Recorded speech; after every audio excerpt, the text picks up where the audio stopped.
يا هجس الشعر وابيات القصيد يا لحون القاف والمعنى جزيل سطري معناك بالقول الفريد واعزف الالحان ذي ما له مثيل من سلاك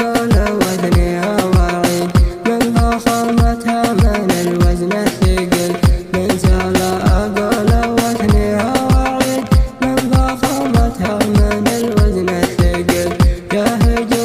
الشعر وابيات القصيد يا لحون القاف والمعنى جزيل سطري معناك بالقول الفريد اعزف الالحان ذي ما له مثيل من سلا اقول وثنيها وعيد من فخامتها من الوزن الثقيل